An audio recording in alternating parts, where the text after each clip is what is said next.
States of America. To the republic, Liberty stand and one nation, under God, indivisible. indivisible, liberty and justice for all. Justice for all. If Pauline, the co-chair, if you could do a roll call of the members. Absolutely. Ralph DeChico, Chair. Here. Pauline Perno, Vice Chair. Here. Asma Abu Fauda. Here. Mario Romanes. Here, present. Okay, Jason Barone is joining us momentarily. Yes, And yes, Enzo Goodwin. I'm here. Okay, great. Yeah, Yep, he's he's here. there. Hi, Jason. And Okay. Enza is just going to join us by telephone. She's doing multiple meetings. Okay. Perfect. I apologize. My sound keeps going in and out. So if it goes out, just let me know. Just give me like a wave or something. The first item on the agenda was a motion to approve the meeting minutes from the September 14th meeting. I had sent that over to everyone, so I'm not sure if everyone had a chance to look it over. If there was any errors on it, or if anyone has any questions, please let me know. No, I'll motion to approve. Okay, do I hear a second?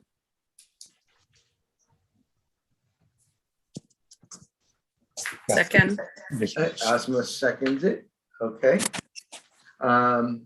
We'll go on to item 2 is updates and next steps from the September meeting. There's a couple of things that we're going to discuss on this. The first thing is from the last meeting, co-chair Pauline Perno wanted to have some discussions with the City of Revere's Transportation Manager, Julie Demaro from the City Planning and Development Office.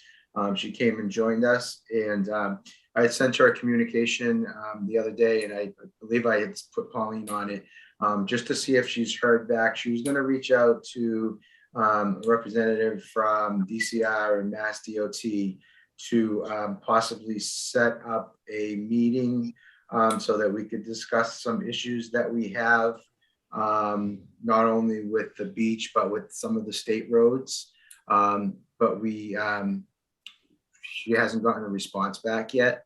I also had, since then, I've also had preliminary discussions with Representative Turco that I'm going to be reaching out to him to discuss several issues with DCR regarding disability accessibility on the beach, along with safety issues that we've discussed that we wanted to talk to DCR. Because he was kind of astonished. He's like, I've been to other beaches and I've seen a lot more accessibility on the beaches. I've seen the safety mats on the sand, and I don't understand why they're here. And I said, yeah, Representative Turco, I've been talking to DCR, trying to talk to DCR for about 5 years regarding that. And the answer that I get is, well, you know, when they have to rake the sand, they ruin them. And his answer to me was the same. Well, why don't they just pick them up?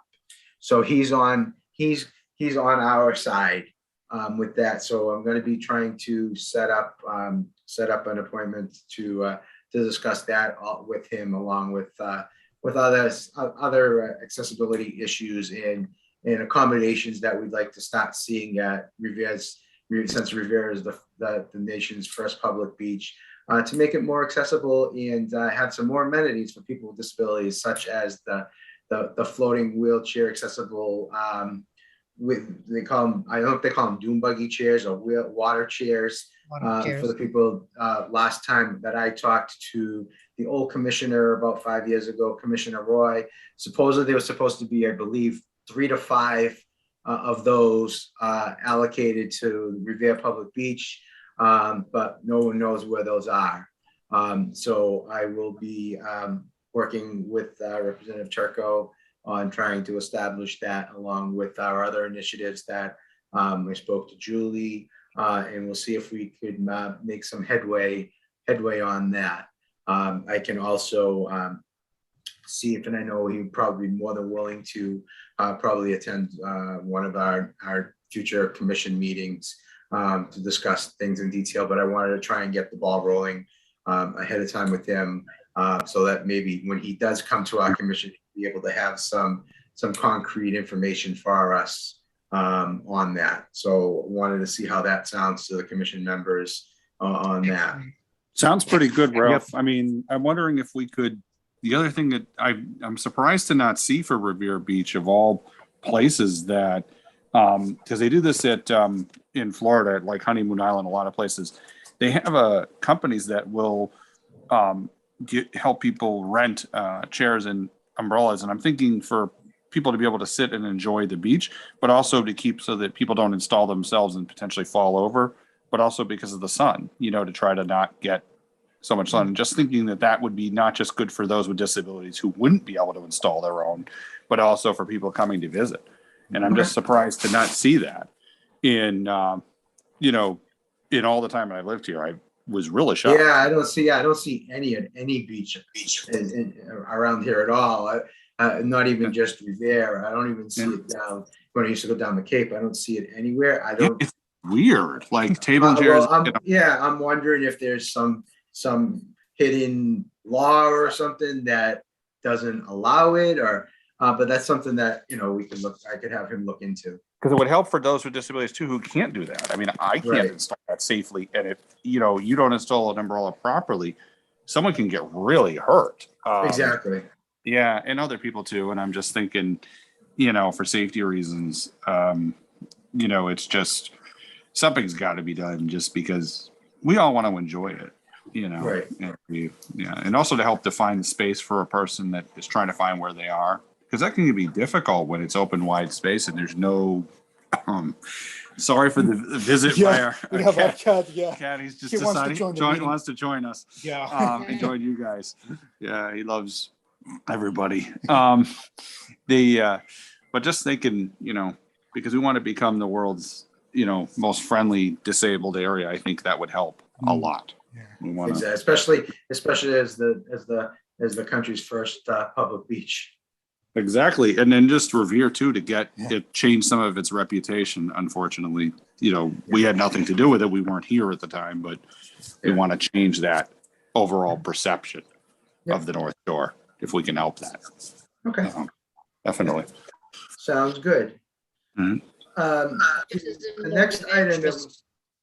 Just as a note of interest on all of that, those sunbathing chairs and the accessibility chairs, it does list Revere Beach as having all of that, along with Nahant, Right, yeah. Carson.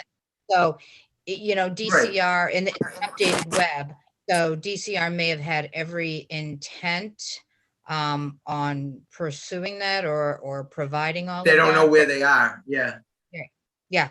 So Yeah, you can 'cause only when I talk, provide always where. So Yeah. it would to really bring that up to light to them as well, saying, your website does say that, and not just Revere Beach, but a lot it's of a the bunch of them. beaches on are touting that they have them. And, really, you bring someone able-bodied or someone who needs an assistive device, bring anybody to the beach, and you think that you're going to be able to find these things, and lo and behold, they're not there. So Yeah. again, if they want to draw people here, then you have to put that effort forth.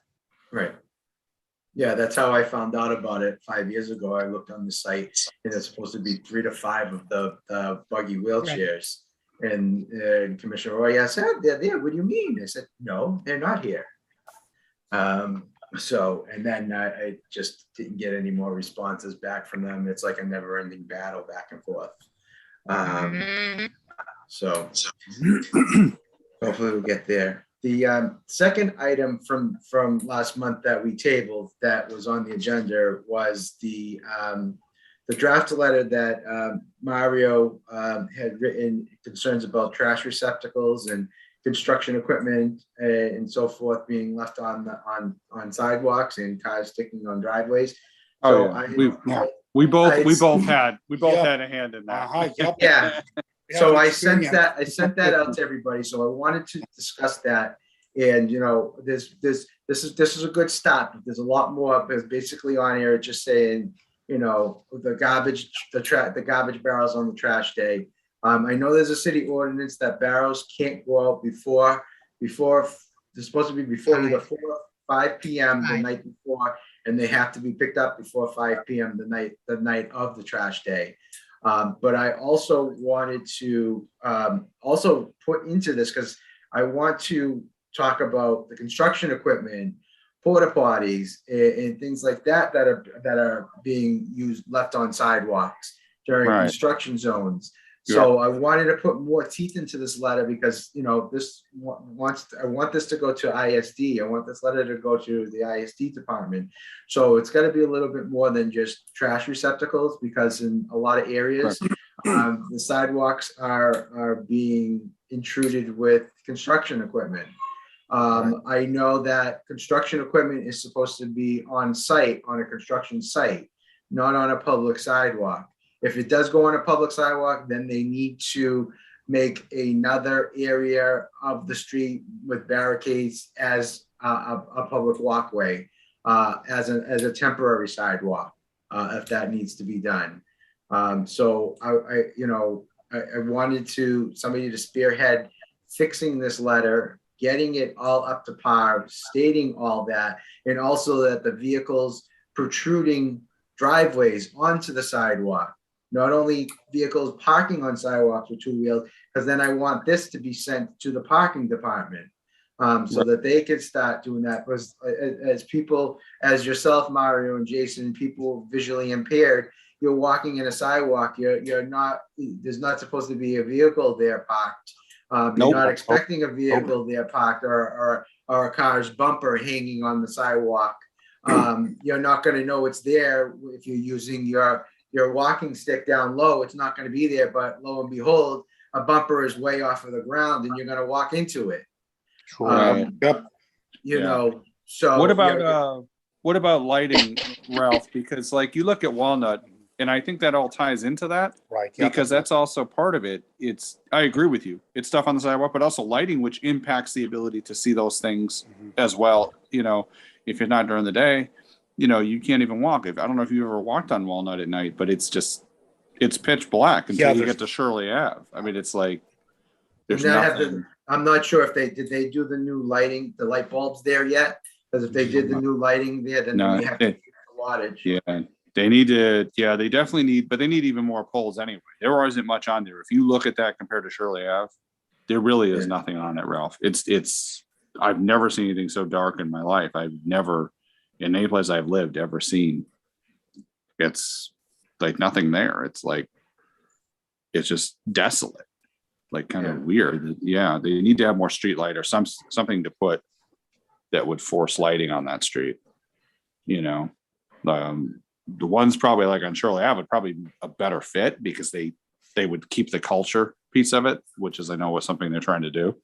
That might, you know, keep that area decent. But that's Walnut Ave, which impacts with that. So I'm just wondering if that's something we can look at. Yeah, well, we have to figure out putting everything into a letter. You know, instead of just the trash barrels, all this into there, so then we could get it to the proper agencies. We could send it, you know, to ISD, to the parking department, and to the mayor's office. You know, to have them all address these issues. But what we need to do is we need to have pen to paper, or computer to paper, we should say, and have everything into a letter. You know, I was hoping, that's why I wanted to really discuss this last meeting, so that we would have been able to have it, so we could have had it done for this meeting, so that we could have it out. So if I can leave it to both Mario and you, Jason, if you could get all that in there into this letter with these issues, and then, you know, email it to us as soon as you can. So, you know, so that we can review it and hopefully have it finalized for our next meeting, so that we could forward it all off. Or if it can be finalized before the meeting, we can do it by email, and then I could, you know, send it to the powers that be. So basically, I've just added the letter that we already have, just got the stuff to it, and like. We have to be more detail specific of the issues that we're having with the different issues. You know, if you put your ideas even in a bullet point ideas, Pauline, would you be able to help them on that? to I'm create it. always available. Yeah.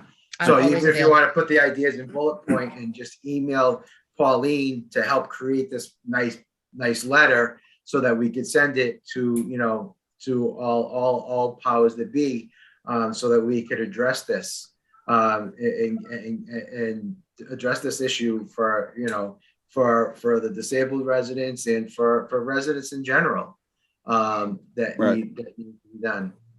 I'd like to look at a target date, to have something that we can, all take a look at earlier rather than later, because let's Yeah. remember that our next meeting is going to be in November. We're doing the spring ahead, fall back on November 3rd, I believe it is, Right.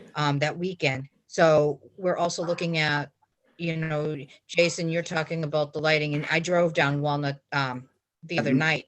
And yes, you're absolutely correct. It is extremely dark, and I was in a vehicle and it was still dark, Yeah, it with is. my high beams on. But the other thing is that with the change in the times and the sunsetting earlier, I think we want to really get this out before we get into the darker, earlier times and the harsher weather. So I think that, can we have a target date of, say, today's the 12th, so 1 week to at least have a next upscale draft of this done? Is that within Okay. reason for everybody? I think so. If we get Yeah, the sure. bullet points to you, then we can do that. Yeah. Mhm. That'll Okay, work. if you get me the Yeah. bullet points, and I will be happy to, shore it up and get it all nice and neat and where, Mhm. back to everybody so that we can all take a hand in this and get it off sooner rather than later, because there are a huge amount. I mean, I'm seeing sidewalks that are in such disrepair in my area, from the beach corrosion that's happened, just with those last couple of storms. So we're seeing lighting issues. We're seeing things that are impeding a safe walkway. We're seeing things that Mother Nature has created that we're not responsible for, fixing up. But in addition, we're looking at the construction that's going on. We're looking at power equipment that's being left. We're looking at people that are, putting their trash barrels in the way of people, but also piles of bags that aren't even in receptacles, that are impairing vision coming in and out of driveways, walkways. So it's a whole host. So I think if we could target 1 week to at least get some of these major ideas back so that we can format them, I'll format them and then get them out to you guys and we can take a look. So Yeah, 1 week to do that, Jason, Yeah. Mario, and then Yeah. I will get it Sure. within the following week. So 2 week Okay. time to get back to everybody. Is that Okay. doable? That works. Okay. Got Okay, great. All right, thank you. Yeah, so those are the two items that we had, for follow-up from last month's meeting. So we'll take care of that. So item 3 on the agenda was the CPAC scheduled October events and September update that I'll read to you that Ender had sent to me. CPAC September recap. CPAC hosted an open forum which allowed parents and caregivers to engage with the CPAC board. They had a great dialogue, which will continue through their next steps. They wanted to thank the school committee members, Stacy Rizzo, school committee candidates Sean Kingston and Aisha Milbury Ellis for attending, and special thanks to all the translators that they had at that meeting. Mhm. Also, CPAC for October, CPAC will host a virtual basic rights meeting on Thursday, October 21st at 6 p.m. Please sign up and learn more about the IEP process.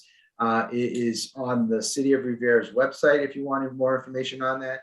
It is also on the Disabilities Facebook page, the flyer and information on that. So we have that. And I also wanted to let you know that the Special Olympics has been having soccer. Asma, I believe you've been going with your kids.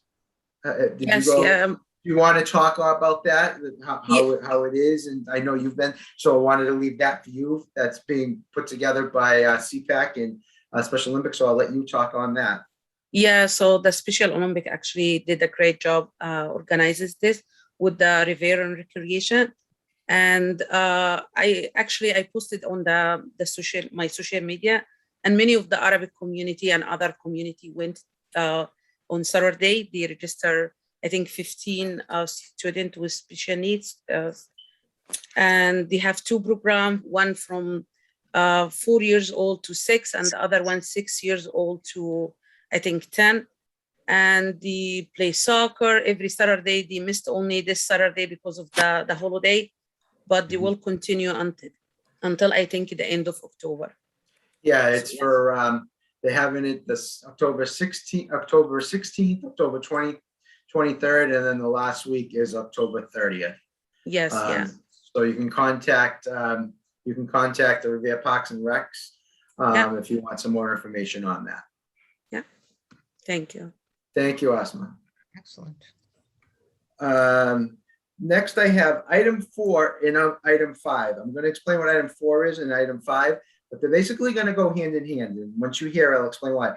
Item 4, I've actually been, I helped create another group. It's a disability collaborative group in Wellington Circle study group Zoom meetings that I've been on. What it is, it's a collaboration of a couple of other Commission of Disabilities. It's myself, Malden, Somerville, and Medford right now. And what it is, there was a study group that was created for the Wellington Circle. They're going to be redeveloping the Wellington Circle, and the study group that was created from the entities that are doing it, they were actually doing. There's a bunch of different people from the city surrounding communities, such as counselors, representatives, mayors, and whatnot. But person from the Malden Commission on Disabilities, and I believe it was basically Malden and Medford, realized that there was no voice on that Wellington Circle study group, no one on it from the disability community. So they spearheaded it. We started having some discussions on it, and now we have 2 seats on that Wellington Circle study group, and they're a member from the Malden Commission on Disabilities, and I believe the Medford Commission on Disabilities are now on that, voicing their concerns and questions and raising some concerns about that Wellington Circle study group on for accessibility for people with disabilities to crossing. There's some of the proposals is they were going to be doing over the air walkways, but that would bring up issues for people with disabilities and wheelchairs and how it's unsafe for them. How are they going to get over to? Who's going to man them in the wintertime? So we've been meeting once a month, discussing that, having some questions on that, and also talking about other issues that we have. And from that, I also invited those members on to, which is item 5, which is CODA, which is the Commission on Disabilities Alliance, where I have monthly calls.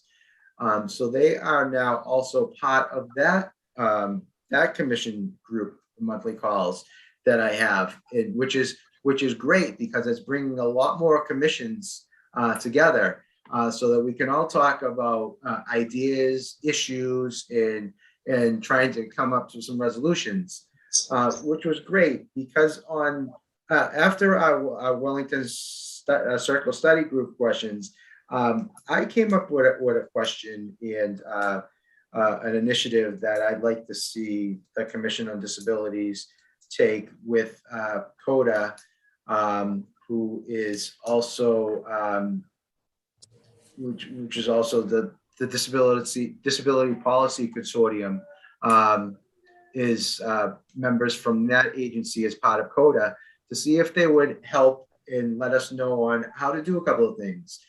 As people know, there's I believe it's Chapter 90. Each city and town receives Chapter 90 money each year. Some of that, and that money helps to do different things in the cities and towns, especially with road work, infrastructure, and whatnot. And I'm not sure if it is the case or is not the case in our city or any city in town, how that money is divvied up into doing certain road work infrastructure. But what I'd like to see and what I'd like to discuss with different people is I'd like to see out of that money, I'd like to see a certain percentage in a line item in that to be designated for accessibility infrastructure work. So let's just say there's $100 to make it easy to figure. If there's $100 in that chapter money that's allocated to the city and town, I'd like to see 30% of it or 20% of it designated to accessibility infrastructure work each year for each city and town. Does that make sense? Am I making sense by saying that? Absolutely. And Right. also, Yes. and also now in a community like Revere, we're also surrounded by DOT roadways, DCR roadways. So I know that the state also has Chapter 90 money. So then I would like to push this up to them, to their budgets and in their line items, that when they have infrastructure and road work repairs, that they should also have a designated percentage line item for accessibility road work and sidewalk repairs. Absolutely. So not Yeah. all the money that can be allocated into roadworks and in street repair, but a certain percentage should be for accessibility repairs or Agreed. accessibility infrastructure. Talking signals and different things would be helpful. Exactly. Yeah. Yeah. Exactly. Mhm. Exactly. So every year, so a certain percentage of that money is a line item that a certain percentage of that money has to be allocated to doing that. This way, because right now, anything that to become ADA compliant, the only way it has to become ADA compliant is if they go in, any city or town goes in and they redo a sidewalk or a street. That's when it has to become ADA compliant. But if we do it this way and there's a specific percentage in line item, then it goes over and above waiting for something to get done to become ADA compliant.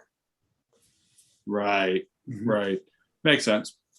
That works. So we started discussing that. So that's why I wanted to put item 4 and item 5 together, because we discussed that disability collaborative group meeting, and we just said we were going to bring this up on the CODA, which is the Commission on Disabilities Alliance meeting. I know it's a lot of words that I'm throwing at you, but there's a couple of different meetings that I'm trying to bring them all together, and there was an overwhelming support of both groups wanting to see on how we can work on do this. Do you think, So if anybody has any questions, do you think that you're seeing is there a discrepancy or a big difference between what we're seeing with like cities versus towns that are having difficulties or that are looking at these accessibility issues? Are you seeing any differences in those, or is it kind of across the board? Everyone's kind of doing the same thing, looking at the same issues. I was just curious. From the cities and towns that we're talking, everybody is having the same issues. For Yep. all we know, there could be a certain percentage designated for that work, but we don't know. Mhm. So that's what we want to find out. And if there isn't, we would like that to be created. Oh, sure. Yep. You know, we're not saying that it's not being done now, but we'd like to find out. And Like if the it's not, transparency of seeing the outcome. right, especially on the state level for the state roads, DCR, because if the DCR has so much money in their line item in their budget. Well, okay, so I'm taking Revere Beach as a perfect example. Mhm. If they have $100 in their budget, 25 to 30% of that budget should be for accessibility improvements on that beach. Hmm. Definite, so if it's 100,000, then it would be $25,000-$30,000. Right. I'm just trying to lose small numbers, but that's how it should be. Mhm. Right. Oh, I agree.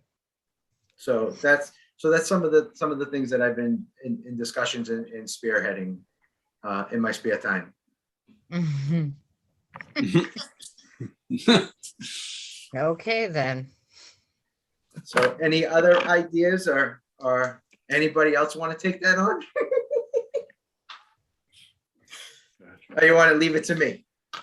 We'll leave it to you for Yeah. now, Ralph. We'll be happy to help when we have a little more stability. All right. Dealing with Okay. too much stuff right now. I would Yeah. love to at some point. I want to, I got to do more things anyway. I'm taking on, so much now. Trying to, because we're going to have, we're going to lose probably about 40% of our workforce, they told us, Really? because of the Yeah. vaccine stuff. So Okay. they warned us. Yeah, they said, or we could end up with 40%. All depends on how things shake up after the 17th. So yeah, we have to see. But that only works out in my favor. I'm like, okay, then I'll go after another job right with the state. Stay with it. Yeah. Okay. All right. So item number 6 is another interesting piece of information that was forwarded to me. The Massachusetts Historical Society is hosting a series of webinars this month in October. It's Disability in the American Past. And I put a link to the website. There's a bunch of different things this month. It's pretty interesting. I think I think the first one, there might have been one last week. There's one this week. But if you go to either the Massachusetts Historical Society or the web link there, you'll see the different meetings and Zoom meetings that they have, and it's pretty interesting. And I believe that they'll all be available after the fact too to watch. But I figured I wanted to share that with not only the community but the commission members. Yes, So- absolutely. So I wanted to add that on there. Great, thank you. Item number 7 is the Commission on Disabilities still has a member vacancy. I know there was a couple of interesting candidates, and I had told them, forwarded their information to the mayor's office, and it told them that the mayor's office would, reach out to them to let them know. But if anybody's interested, you would just go to the City of Riviera's website and go under searching for jobs, and then there's a commission and board positions. And there's just a basic application to fill out and you just fill out what you're interested, if you're interested in a Commission on Disabilities board position or any other board position. Members of the community, it's a great experience to be on a board or a commission. You're doing a great service for residents in the city. We all know you don't get rich doing this, but it's not for the will of the. You don't get rich monetarily. Let's put Exactly. it that way, but yes, Exactly. you are getting a lot back, knowing that Exactly. you're out there, you're the eyes and trying to at least Make a bring us up to difference where we need and to. bring things to the forefront and find, trying to be proactive instead of reactive. Mhm. Sometimes you have to be reactive, but more or less you want to try and be proactive. Yep. All right. Item number 8 is commission members' late items. I know Pauline wanted to talk on something on this that she had sent me an email, so I'll let her go first. Can you refresh my memory because it's Yeah, going. because of the fall coming and leaves and things falling and Yep. So as I mentioned earlier, the fall, the leaves getting darker earlier. And I'd also like to add in one more piece of that because I do walk a dog very regularly. I'd like to remind people in general that we really need to be aware of our surroundings, aware of our community surroundings, and aware of what we would like to see and expect from our neighbors. I'm thinking in terms of the slippery leaves on the ground, especially with the moisture in the morning. I walk very early. I walk at 5:30 in the morning. The leaves are very, very slick because I'm right by the beach. I get that fog, that moisture. But remembering to encourage your neighbors to really kind of take the time to make sure things are where they should be, picked up. The leaves are off of the sidewalks. There's safe roadways. There's lit roadways. I have a lamp out in front of my house. It's not the brightest, and I'm looking to upgrade that a little bit so that we may have a little bit more light in my area. I'm right off the Linway. But reminding people to really, I think it's time that we really all take a look at being a little bit more aware and conscious of what we do as people, as humans, and what we would like to see in return. Just being cognizant of there are other people living in your neighborhood, there are other people visiting. You don't know who is getting out of a car that might be in a wheelchair or might be on crutches, a walker, small child, it doesn't matter. I just think that we really need to step up our game a little bit when it comes to being cognizant and aware of where we are, who our neighbors are, and just to remember, it's these change of seasons. We're very fortunate to live in an area that is beautiful this time of year, but can also cause a lot of treachery as well on foot traffic, car traffic, etc. So just reminders, be aware. Be aware if you have a dog, pick up after your dog. I myself have dodged about 6 different loads in the past day, and not from my dog because I do pick up. See, that's a problem other- too, yeah, being able to see, Yeah. because like, yeah, people don't clean up after the dogs. Yep. Yeah, there was an area in Shirley Ave like that. Just being aware. We all live in different neighborhoods. We all live in different pieces of our community, and not one area is better equipped or poorer equipped with the tools necessary to keep safety first, lighting first, foot traffic at its best, so that we can maintain a safe, healthy environment for everybody. So I know I have yard cleanup ready to go. So if anyone feels like pitching in, love the company. Good. Thank you, Mhm. Pauline.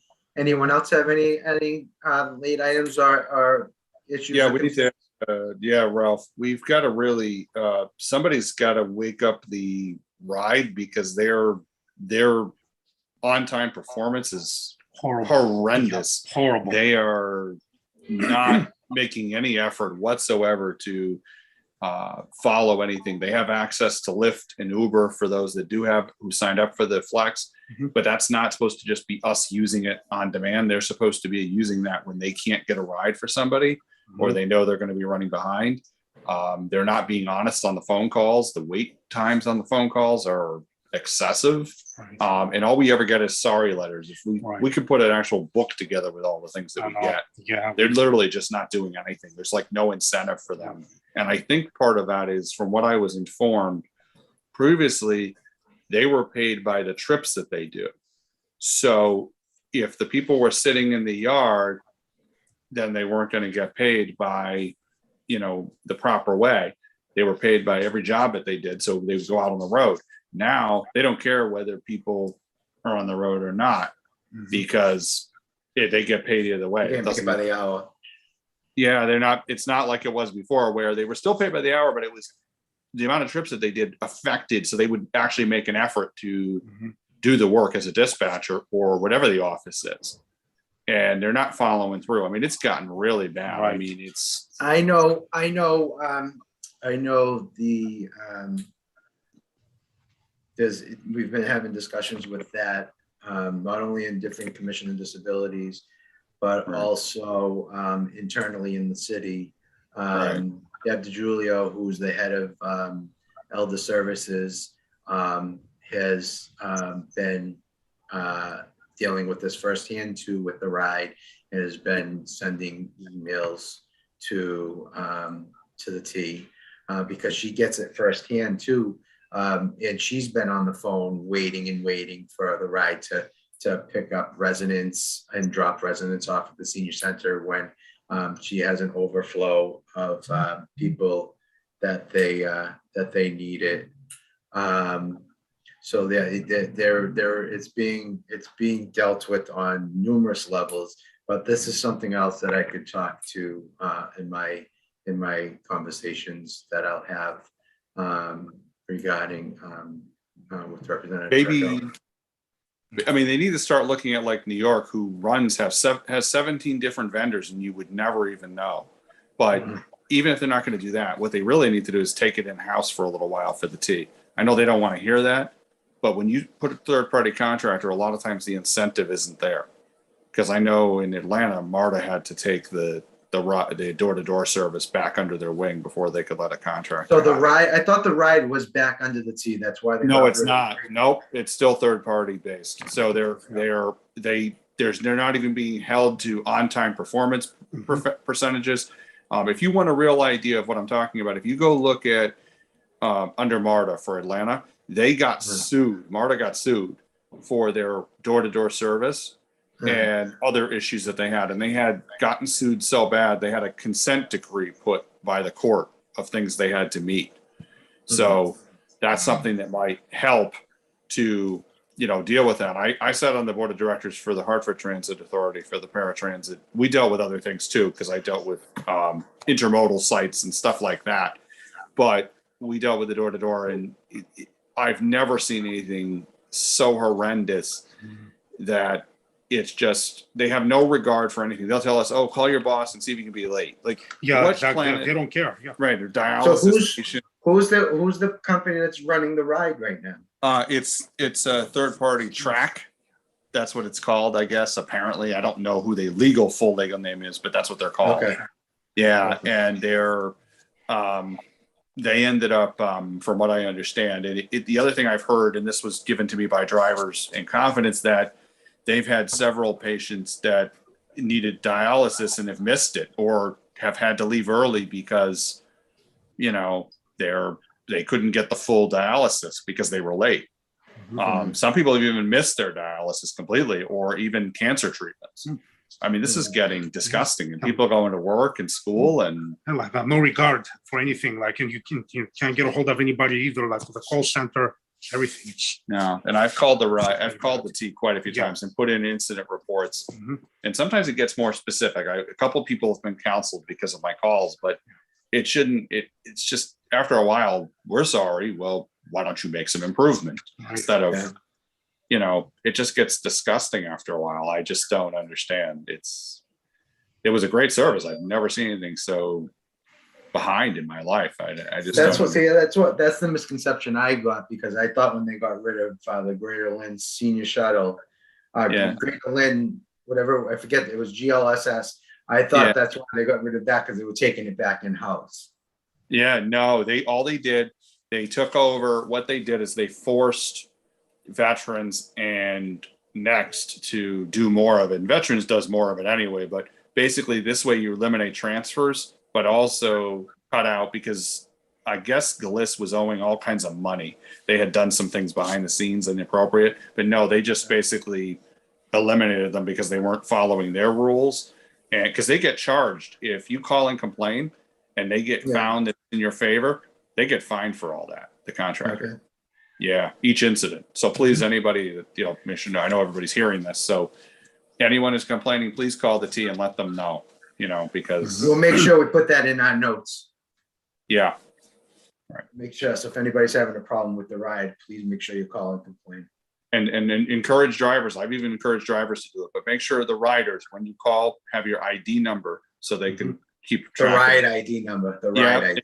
Exactly. Yep, exactly. So they can keep track of it. Okay. Thank you for that information.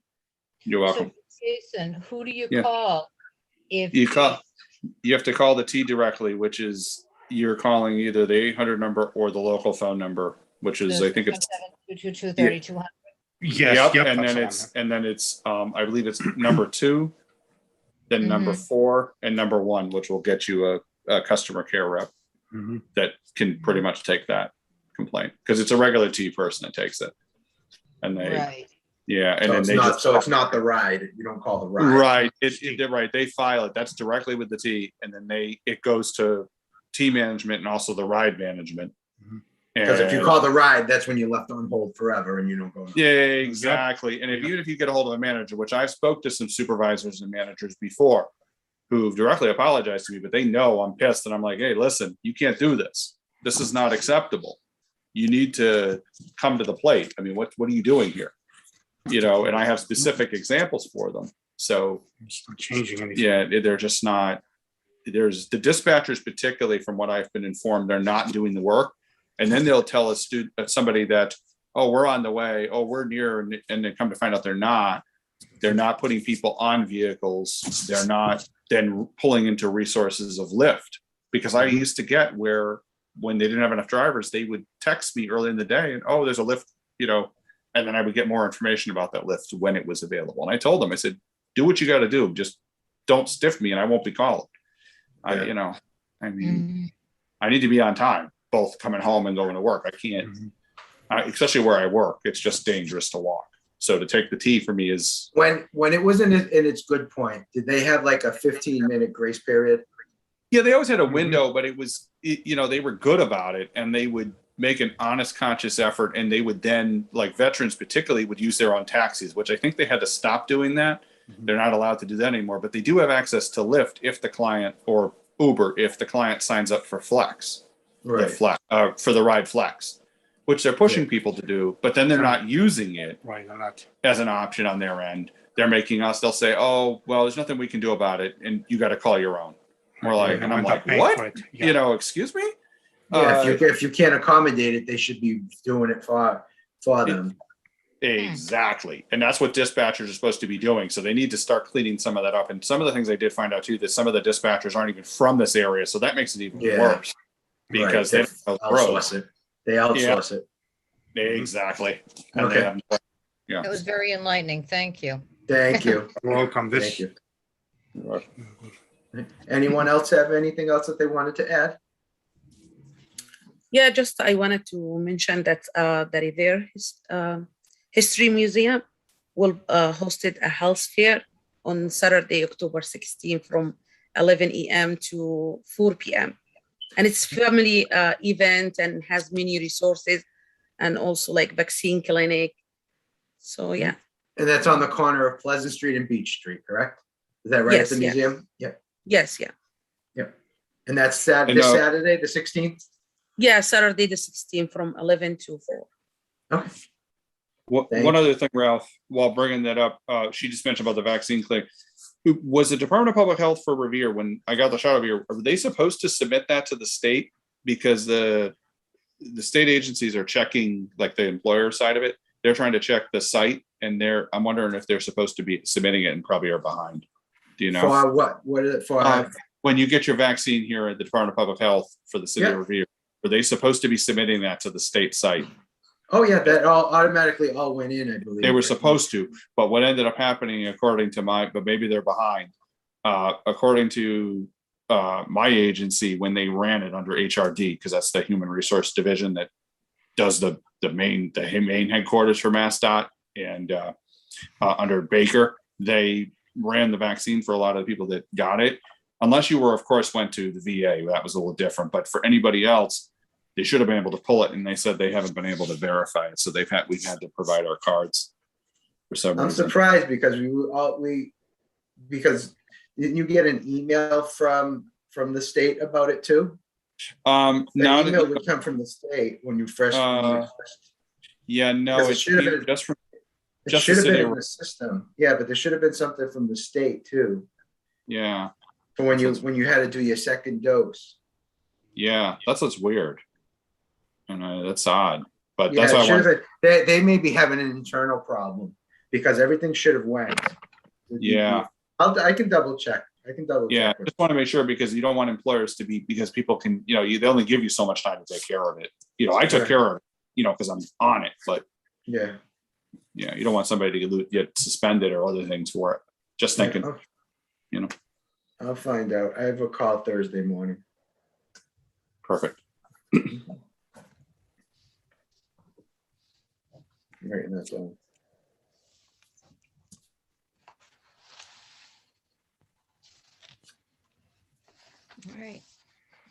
All right. Item number 9. I don't see anybody in the waiting room, so residents' concerns, issues, questions, open forum. There's none there. I didn't receive any emails on that, so we can skip to item number 10. And Ms. Pauline, if you don't mind reading that for me. I would love to. The Commission on Disabilities, due to COVID-19 and the safety of all residents, is trying to limit in-person appointments due to the unavailability and use at our present office location. Residents can speak to staff from our 311 Constituent Service Center Monday through Friday when you call our office at 781-286-8267. They will be able to answer most questions, but if they are unable to, or if you would like a callback from our office, please ask to be transferred to the Disability Office's voicemail, and someone will get back to you as soon as possible. As always, please let us know if you would like something discussed or brought up and added to our monthly meeting agenda. You can let us know if you would like to speak on any issue or concern.